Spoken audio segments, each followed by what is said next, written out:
After Jesus died on the cross and was raised from the dead, he spent time with his disciples. At the end of his time on earth, Jesus gave his disciples important instructions. He told them not to leave the city of Jerusalem. Jesus said the disciples should wait there until God kept his promise to give them the Holy Spirit. Jesus reminded the disciples of John the Baptist. John had baptized people with water when they turned away from their sin and turned to God. Jesus said that in a few days, the disciples would be baptized too, not with water, but with the Holy Spirit. "Lord, are you giving the kingdom back to Israel now?" the disciples asked. God was with his people, the Jews, but they looked weak. The Romans ruled over them.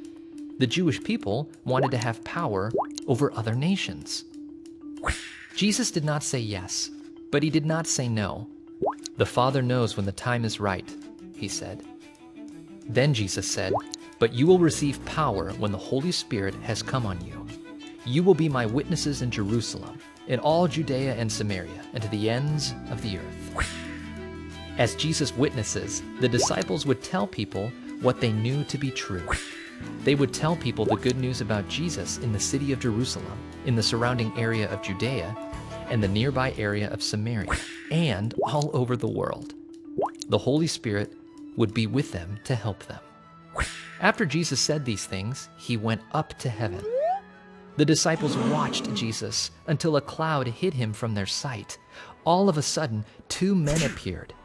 The men were wearing white clothes. These men asked the disciples, "Men of Galilee, why do you stand looking up into heaven? This Jesus, who has been taken from you into heaven, will come again. He will return in the same way that you have seen him going into heaven." Then the disciples returned to Jerusalem, as Jesus had instructed them, to pray and wait. Jesus left earth and returned to heaven, but he did not leave us alone. Jesus sent the Holy Spirit to be with us and help us do God's work. One day, Jesus will return to make all things new and to rule as Lord over all.